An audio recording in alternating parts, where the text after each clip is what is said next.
With a massive €1 trillion debt finance twin package for defense and infrastructure, Germany's new government aims to future-proof the country in the years ahead.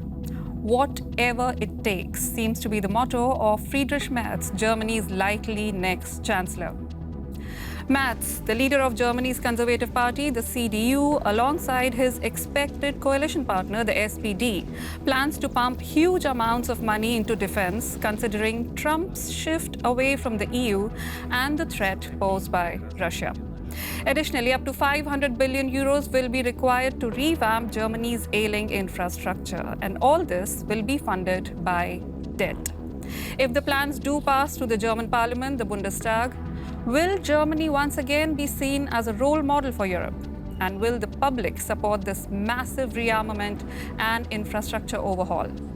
Our big question today, can Germany tackle the crises with debt?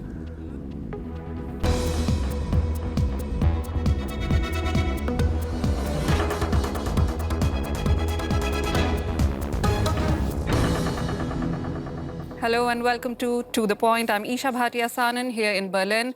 Before we dive in, let me quickly introduce my guests to you. We have Alexander Burilkov. He is an expert on military and security issues. Malte Lemming, he is senior editor at the German daily newspaper Der Tagesspiegel. And Karolina Vigura, she's a writer and sociologist from Poland. Very warm welcome to you all. Thank you for joining. Thank you for the time. Malte, it's rather absurd that the last coalition collapsed because of €60 billion. And now we're talking about a sum which is about 10 times as much. What do you feel about that? A little thing happened in between. That means that Trump signaled us that we cannot rely on American support in defense questions anymore. So this, I think, was a shock that sent shockwaves through Germany and through Europe at all. So meaning we have to rearm, we have to spend billions of money into defense budget. And so the byproduct is infrastructure. The byproduct is that we have bridges, streets, railway networks, and so on, who are in desperate need of reform and restructuring. So taking these two things together, I think it's worth the money to spend. And it's going to be spent over the next 10 years. Alex, he mentioned Trump. Now, Merz has also been saying that Trump and Putin are basically responsible for this. Didn't any of the political pundits see this coming before the American election? It's regrettable to me, I would say, that there was not more discussion of that before the election. I understand the reasons why, because I think practically everyone in Europe hoped that Kamala Harris would win. And it was a close race, but we should have seen the warning signs coming. We should have seen the warning signs from the American right and from the kind of people that Trump was already surrounding himself with for a potential second administration. And most notably, his foreign policy team, if you look at people like Elbridge Colby, they made it very clear that they intend to disengage from Europe. So there were signs, but they were not taken, I would say, seriously enough. Not taken seriously. Carolina, in Germany, the reactions are pretty much mixed. People are saying it's important for the security, but at the same time, they're also wary of the amount of debt that would be taken. How is Europe seeing it? How is Poland seeing it? The sudden change and the relation of Germany to debt. It's seen from two sides, basically. So, on the one hand, it seems like it's the high time for Germany to invest in its infrastructure and military, especially in the military. It was a shock for the Eastern Europeans and actually for all, I believe, when we saw in what state the Bundeswehr was in 2022. But on the other hand, one has to remember that Eastern Europeans have also remembrance, and the idea that Germany could have a leading role as a military power doesn't, let's put it mildly, bring good associations. So for Eastern Europeans, it's much more important to think about cooperation. It's much more important to think about, well, what can we do so that the history, like Yalta, doesn't repeat, so that it is really Europe and European Union that thinks about its security, and it's not, again, some of the states of the Western Europe who are deciding anything. But, well, now we have rather Russia and the United States deciding over the heads of Europeans. So perhaps this will mobilize the Europeans eventually. We'll come back to the leading role of Germany in Europe. Meanwhile, it is no secret that Germany's economy, that was once the envy of Europe, has been going from bad to worse. Decades of government underinvestment have left the country with a crumbling transportation network where trains no longer run on time and a military that feels stuck in the Cold War era. But can investment alone get the economy back on track? Europe's strongest economy has been in recession for 2 years. Investments are urgently needed to resolve the backlog of reconstruction projects in Germany. If the likely future coalition of the CDU, CSU and SPD has its way, 500 billion euros will be invested over 10 years to renovate crumbling bridges and dilapidated railways, for energy infrastructure and digitalization. Everything is meant to be financed through new debt, an idea that many economic experts would in principle welcome. But after the Conservatives, with their likely future Chancellor Friedrich Merz, and the Social Democrats announced further government plans, criticism arose. Money alone is not the solution. Critics say the likely coalition partners lack the will to reform, for example, to cut bureaucracy and create a more efficient government. The planned funds are not future-oriented. Critics say the parties would use them to create leeway in the regular budget, for tax breaks for their voter base, for example. Savings must also be made. Merz and the billions of euros. A future on credit? Malte, Merz needs 2/3 majority in the parliament, and he would need the Greens by his side. What if they do not agree? What if the plan collapses? Is there a plan B?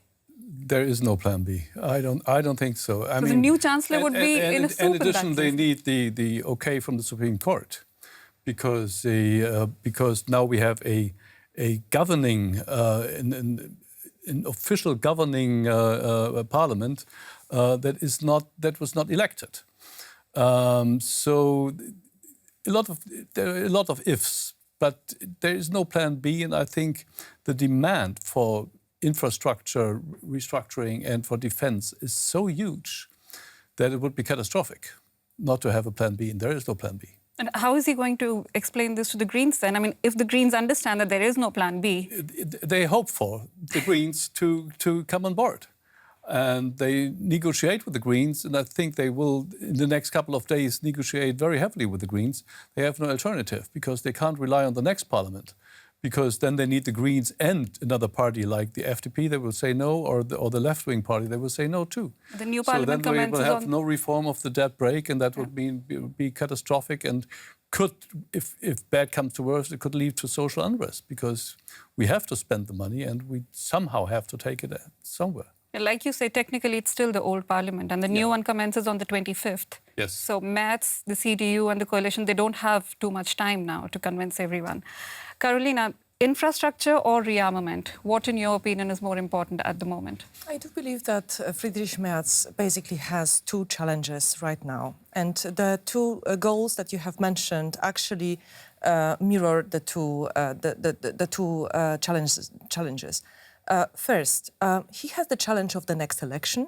It looks as if AfD were able in 4 years or in 2 years perhaps win the elections in Germany. It is now a realistic prognosis. So if it is like this, it is extremely important that the new chancellor accepts and understands this challenge, and that he counters the rising frustration of this society, the German society, with the state of the infrastructure. It is extremely important that the trains come on time, that the bridges do not collapse. Those are basics, and those basics are very frustrating for the citizens. If he doesn't deliver, I'm afraid that the populists will come with a very clear slogan: we'll do that, it is possible, we'll do that in 3 days, like Mr. Trump says. So this is the first challenge. The second challenge is, of course, how to cope with the fact that it seems that the European security is not there anymore. It seems that we can have a deep problem with the NATO and with the Article 5. So if it is like this, then it is crucial that Germany also is prepared on this military basis. Is it enough to think about money? No, it isn't enough, of course. Those are not magic formulas. But at least there are two challenges and two answers to them. You come from Poland, and Poland is spending about 5% of its GDP on defense right now. And there isn't much of an uproar there. Whereas Germany, it's a completely different picture. I would like to understand, how is Poland doing it? What is Germany doing wrong? But Poland, as well as other Eastern European states, have, so to say, different traumas. The trauma of Germany is that it brings everybody to the war and destroy them, and at the end, it will destroy itself. This is the trauma of Germany, and I have to say, it is very understandable. If you know this, the attitude of Germans to their own history and to the military development is very understandable. But the Poles, the Balts, the Czechs, we have a completely different experience. Our experience is that we are repeatedly erased from the map. And erasing from the map means mass killings and mass destruction. So this is a completely different attitude to what is at stake. We also have, as Eastern Europeans, a repeated experience of being betrayed by the West. So this is why Poland, but also other states, put in as much money as is possible in the military, because one does not expect that the alliances will do everything for us. They are important, they are crucial, but this is not the sole goal of a politician that thinks about security. And I think it's interesting because you mentioned Poland. Poland is traditionally extremely polarized, and yet this goal is clear to every single government after 1989. I saw you've been nodding your head. You agree to what she says. Do you think the twin package is going to help German economy, is going to help Germany get out of recession that it's been into for the last 2 years? I mean, spending, of course, is critical. And without this kind of very debt-financed, government-led spending, it will be very difficult to get out of a recession. And of course, not doing it, as you mentioned, would be catastrophic. So it has to be done. And it will have positive effects. The spending will jumpstart also consumer spending. It will jumpstart investments. It will restore confidence in the German economy. Germany can afford it from a debt perspective. Its finances are in excellent order. So it is a very necessary thing. And the longer it doesn't happen, the worse it will get. The infrastructure will only get worse. The defense situation will only get worse. Popular discontent, and so the collapse of social cohesion will also only get worse. Germany will fall behind on innovation, which is a really critical thing. Europe is already lagging behind the United States and critically behind China on innovation. Germany is the economic engine of Europe, and this is really a vital signal to German society, but also to the European Union and how it moves forward in terms of innovation and infrastructure. It's a vicious circle that Germany needs to come out of. Maybe a formula should be stressed. That I would say investing in infrastructure is a precondition for a functioning economy. Mm-hmm.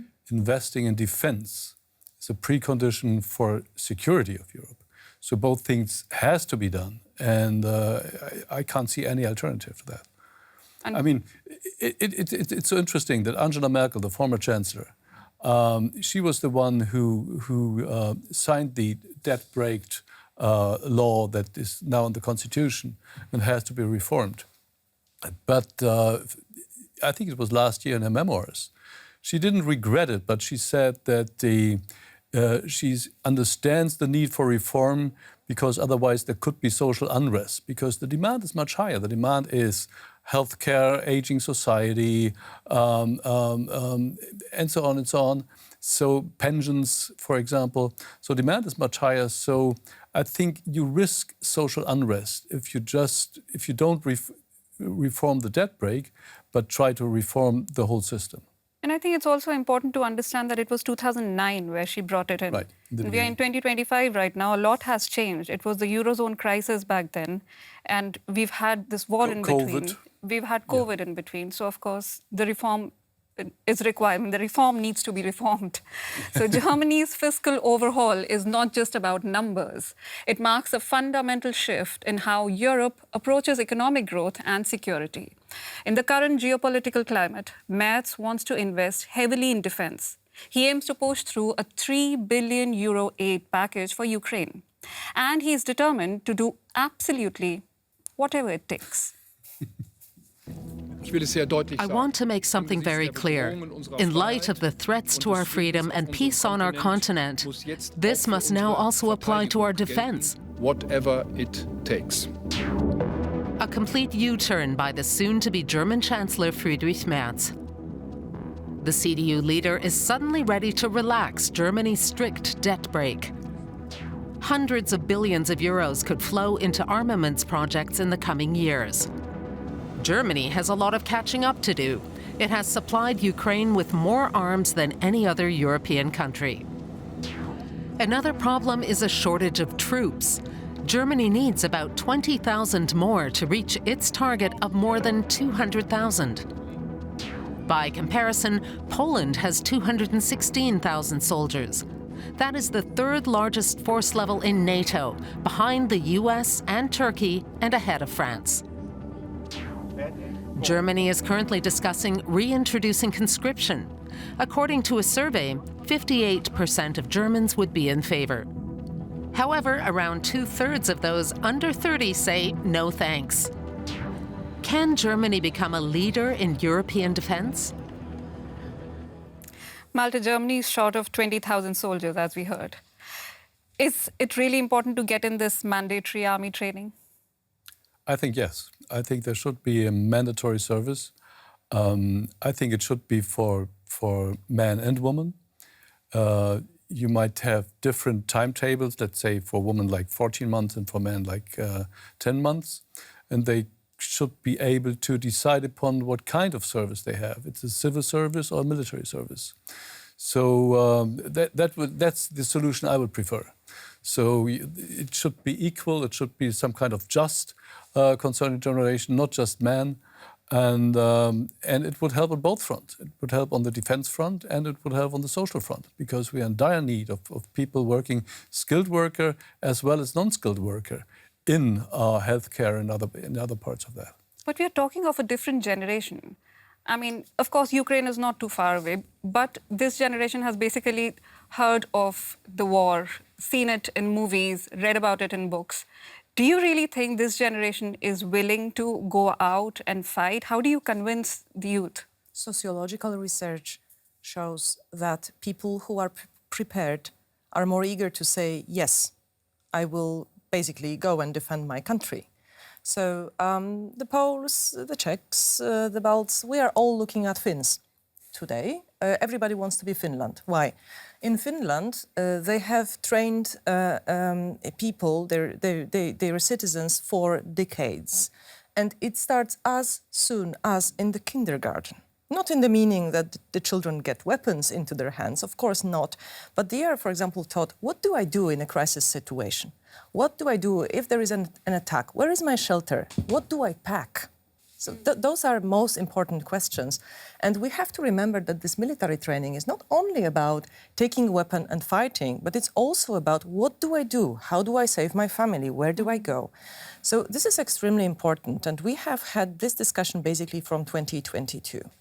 And it's visible today that the mood is changing. As we see that Mr. Trump, for example, is eager to say, well, perhaps I will take Greenland for me. Why not? One by one, countries, not only in Europe, but also outside of Europe, the citizens see that it's not that they have to rely on their fear only. It's also their realistic approach. We might need that. So this is important. I must say, personally, I would very much like to be trained. There are also discussions about shorter trainings for people who are already in their 30s, 40s, 50s. So like 2 weeks, 3 weeks. So such an option. But let's also remember that this is also one of the magic formulas, right? I mean, discussion about whether we have a military training or not is so to say empty as long as we don't think about a common European security system. If this is a part of the European security system, that's fine. But if we only discuss whether I go tomorrow or not, this is only a magic formula. But when you go on to convince them about being prepared for a war-like situation, what do you tell them? How real is the threat of a war in Western Europe today? I think it's very visible that we have some features that actually cause people to be more eager to have a military training. First, it's the geopolitical situation, and the geopolitical situation is now not walking, it's running. The new global order is being created at our eyes, and it would be very good if we found a way to explain, to convince our citizens that it would be better to have a better place in this new global order, not a place that will cause only frustration, anxiety, and pain. So I do believe that Eastern Europe is a voice that might be heard right now. It's this way of thinking that what we have is only temporary, that we have to defend what we have and what we have gained in the past decades. It's quite spread already, and I do believe that exchange between Western and Eastern Europe right now would be very fruitful. That exchange of information, of knowledge is one. Shortage of soldiers is one important thing which we touched upon. But there's also shortage of raw material. Do you think the industry is in a position to deliver? I'm talking both technically and the sheer volume that we need at the moment.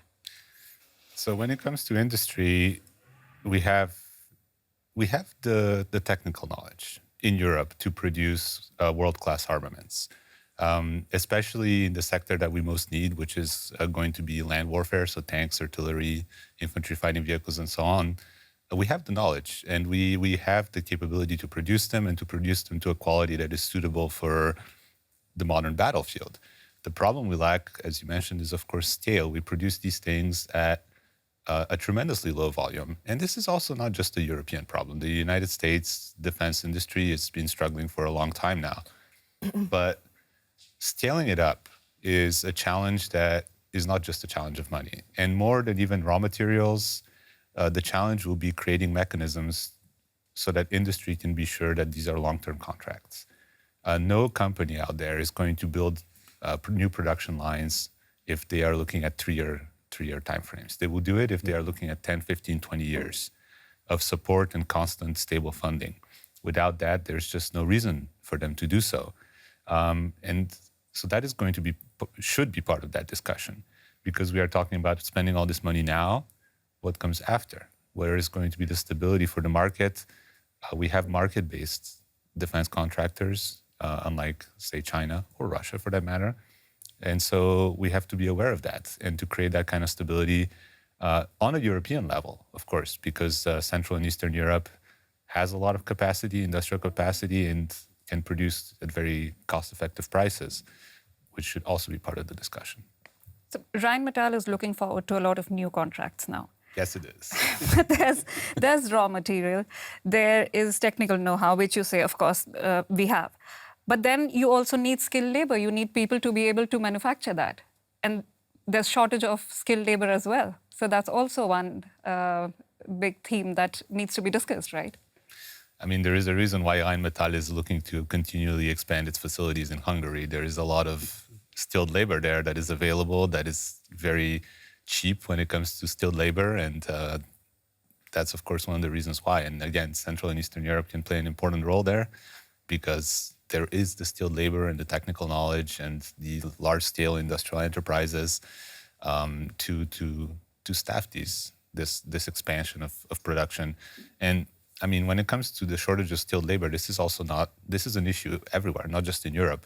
Russia is experiencing a serious lack of skilled labor now, something like 15% understaffing.